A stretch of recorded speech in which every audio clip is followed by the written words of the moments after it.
Wole Soyinka's The Interpreters, 1965, is his debut novel and a landmark in African literature.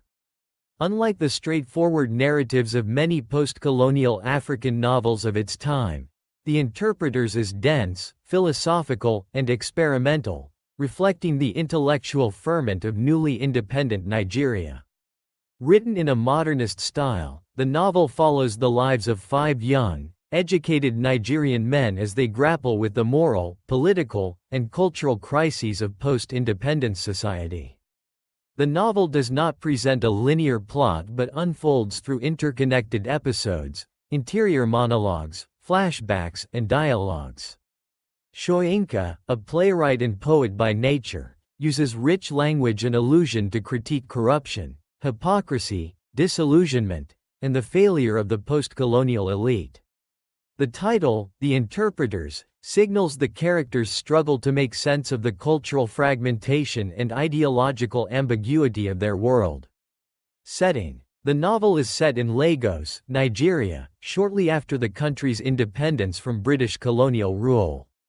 The city is depicted as a chaotic, modernizing urban space, full of contrasts, tradition and modernity, idealism and cynicism, affluence and decay. Main characters, the interpreters. Egbo, a foreign ministry employee torn between modern life and traditional responsibilities.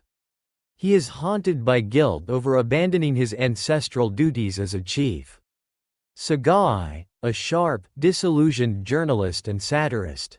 His sardonic tone masks deep ethical frustration with the corruption around him. Bandel, a philosophy lecturer and the most thoughtful of the group. He represents moral introspection and intellectual inquiry. Kola, a painter who seeks meaning through art. He documents the post-colonial condition with symbolic drawings and murals.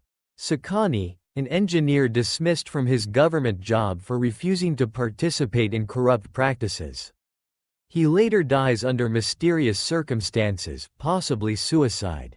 These men form the core group of interpreters, intellectuals who try to understand and navigate the moral disorientation of a society in flux.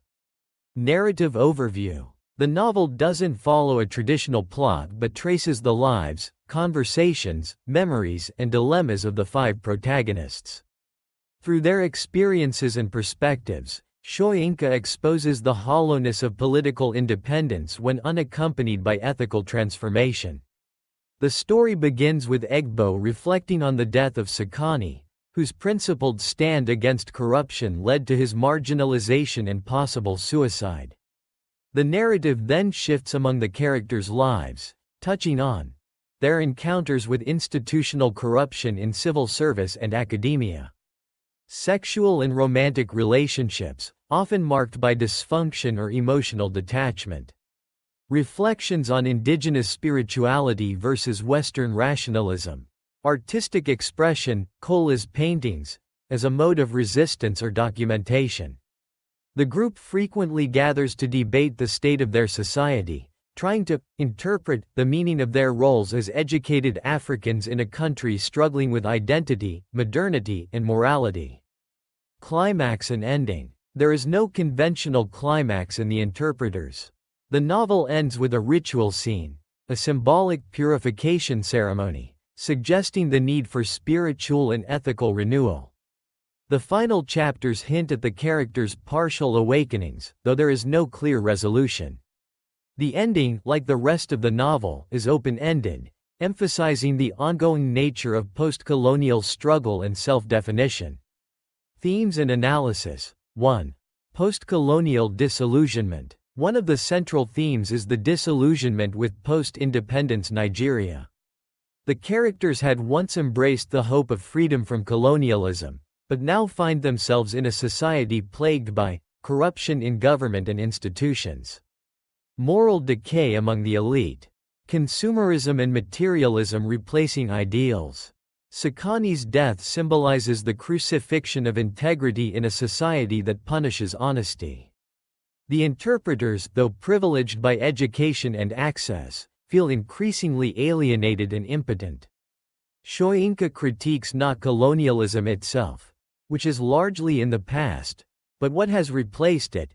An elite that has internalized the values of the colonizer without transforming the society's moral structure. 2. Identity crisis and cultural conflict. The novel explores the tension between tradition and modernity, especially through Egbo, who is torn between his role in the foreign ministry and his lineage as a chief. He represents the modern African who is educated, urbane, yet rootless. The characters often confront cultural dissonance. Western education has trained them to think analytically, but it has estranged them from indigenous belief systems.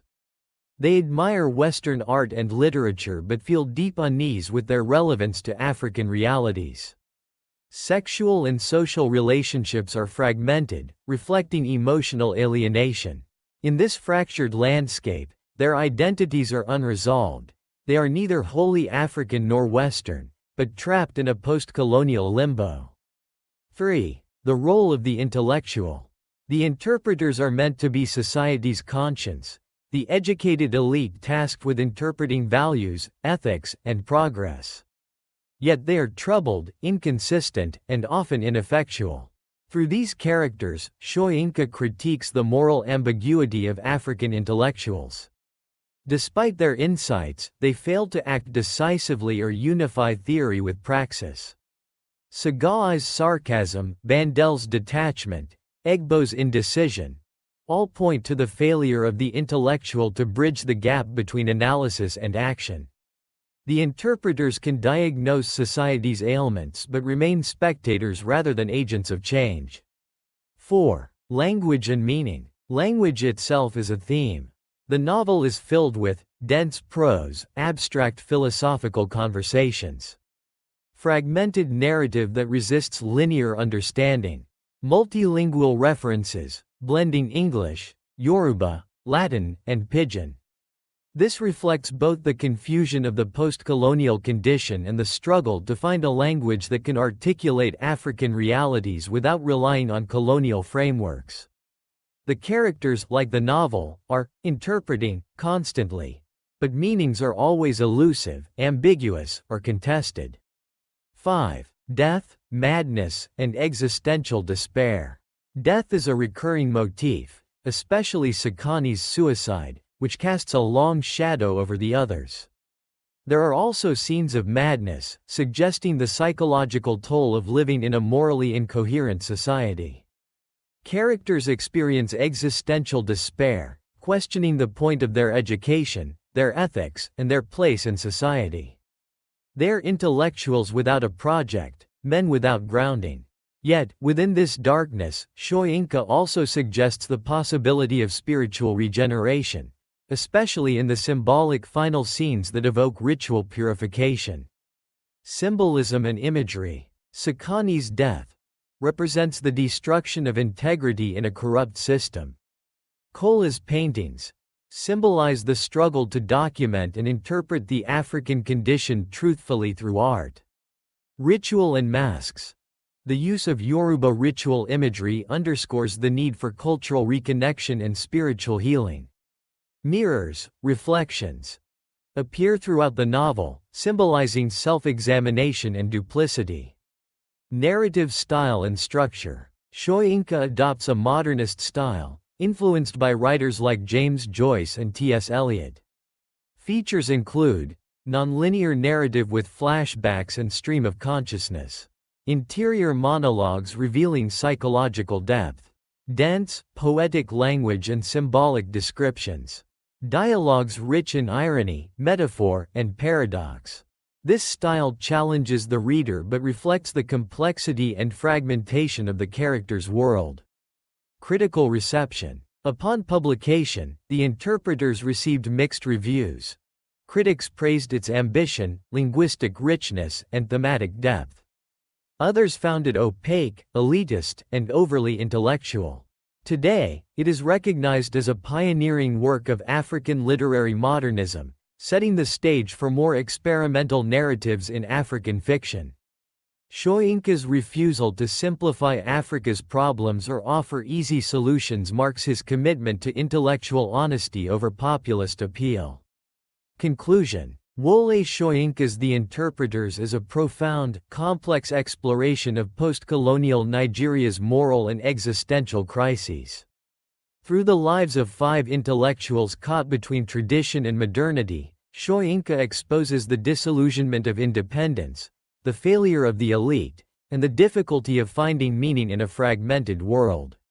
While not an easy read, the novel is richly rewarding, offering a philosophical, literary, and cultural critique of post-colonial African society. It challenges readers to reflect on the role of the thinker in a broken world, the possibility of ethical resistance, and the urgency of cultural reinvention. As a work of art and intellect, The Interpreters remains one of the most significant early novels of modern African literature, demanding, daring, and enduringly relevant.